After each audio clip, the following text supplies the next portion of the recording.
Yo, what's cracking guys, Faison here, and today we finally hit Diamond 1. It took a little longer than anticipated just because I was busy with finals in school, but now that I'm done there, I decided to really just sit down and grind Master Duel for a couple days until I hit the max rank. Really glad that they added more ranks because I felt that getting to Platinum 1 was too easy. And while I think that the game could still use some ranks above Diamond 1 just so we have something to keep working towards, like something like King of Games, like the other like Yu-Gi-Oh games have, or like like what is it, Legendary or Legend in Hearthstone, whatever it's called. But yeah, overall, really great step in the right direction. Also, with the release of like Sword Soul, this seems like the deck to beat. This is one of the three decks I played to get to Diamond 1. I think ultimately Zoodiac Tribrigade is still better, but god, I hate Zoo Tri so much. I do not want to play that deck. Like, I don't know how people enjoy that deck. It's been way too meta for way too long in both the TCG and Master Duel at this point. Like, just ban Nerval or something, bro. Like, get it out of here. But yeah, let's go ahead and get into the list. We played the one Despot because I'm playing the Halgarorodon package. We played the 3 Adhara to maximize our ability to go into Hulk in lines where we have to. Played the 3 Max C and 3 Ash, no explanation needed. I played the 1 Shatana. I was kind of expecting Ogre to be a little more popular just because in the TCG when Sword Soul released at the peak of its like strength, a lot of people liked playing Ogre plus Emergency Teleport because it let you go into your Hulk lines easier while also giving you access to a hand trap. I think for whatever reason, Ogre doesn't seem as popular yet in Master Duel, though I think it will be as soon as the adventure stuff releases. That being said, I think Ogre is actually like pretty decent right now. I don't know why people aren't on it. As you can tell, I have zero ultra rare like CP, and so I can just not afford to make Ogres right now. But I think Ogre's really good because it deals with Tri-Brigade if they ever go into like Appaloosa lines, which is like pretty strong. Either way, the Shatana still came up on occasion, just like if I needed to circle to dodge something, or if I needed to like droplet to dodge with like Moyes or Taya as a normal summon. The Shatana gave me a way to like continue extending from there, so it still came up. I do like the card. We played 3 Moye. Honestly, I got all the way to Diamond 4 or 3 with only 1 Moye. Like, this deck is really strong. You can get by without having the 3 if you can't afford the 3, but that being said, you should definitely play the 3. We played the 2 Taya just because you don't want to banish both off Desires. I only played 2 Ecclesia. I know some people like 3. I don't love this card going first. I would rather not see it in my opening hand. It is really nice in the grind game, and it's really nice going second, but I feel like playing it at 3 bricks because you just have too many normal summons in this deck going first. Like, between the Moe, the Ecclesia, like obviously Emergence is like full combo. Certain hands, Taya is like a really good normal summon, but yeah, ultimately I don't want to see like too many normal summons, and right now we're sitting at 1, 2, 3, 4, 5, 6, 7 normal summons. I think this is like a tolerable amount.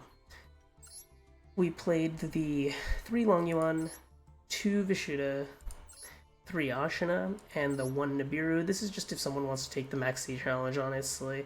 It did come up a lot because like if someone's playing some gimmicky like danger OTK or whatever, and like this is my way of stopping them, great. We played the 3 Desires because the card's broken and it got limited because of this deck in the TCG, so why wouldn't we play it? I decided to play 2 Vessel and 2 Circle because they provide a relatively comparable role within the deck. I didn't want to max out on them because they both kind of need them plus like a semi-starter anyways, or like a pseudo-starter, whatever you want to call it. And so like they don't really do anything on their own, and for that reason, playing 6 cards that don't do anything on their own and or not technically engine just felt like a little bit above my personal tolerance. I just didn't want to risk it. We played the 3 Emergence, 2 Called By, 3 Droplet, and the 1 Blackout. A couple changes I would make off the bat. I would probably up this Blackout to 2. In certain hands where you have to Desires early, you might banish the 1 Blackout, and that always kind of sucks. And for that reason, I felt like this could be upped. It's just that I wasn't playing it at the time that I hit Diamond 1. And also, I think Crossout might be worth playing in this deck because, oh my god, Max C is like intolerable with this deck. You just give them so many draws just to end on like 2 monsters, just because all of your monsters basically summon tokens, and like it just gives your opponent way too many summons. Like Long Yuan on his own, Long Yuan into Baron is 3 draws. That seems like way too much of a trade for just a Baron negate, but yeah. Ultimately, I think the deck is still really, really good. I would highly recommend playing it because, like I said, you can get into like mid diamond without even having 3 Moyi. I was actually on 1 Moyi and 1 Shishao because like I couldn't afford a lot of the cards because I didn't save up dust. I was just totally unprepared for this set releasing. But yeah, ultimately it was like still really, really good. Let's go ahead and get into the extra deck. We played the 1 Yazi, 2 Boxia. This card is broken as hell. 1 Omega, 1 Draco Berserker, 2 Shishao now, the 1 Chaofeng, 1 Baron, 1 Chang'e, 2 Monk, 1 Hulk, 1 Shaman, and 1 Auroradon.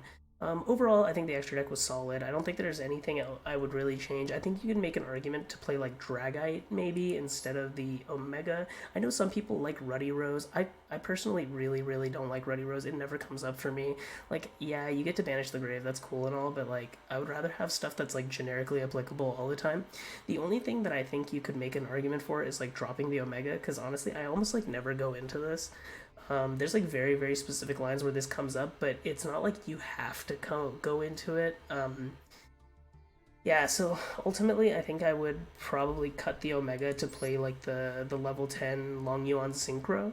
That's going to be coming out soon, but other than that, I think the deck list is really solid. There isn't too much I'd change about it. But yeah, this is probably one of the decks to beat. Mirror matches with this deck are actually quite fun because you can win going second and first, depending on how you like bait and negates and stuff. And so I'd really, really recommend you guys check it out. But yeah, that's all I have to say. Make sure you leave a like, comment, subscribe. Let me know what I'm doing right and wrong around here. Thanks for getting us to 200 subs. That's pretty cool. And I'll catch you guys later. Peace.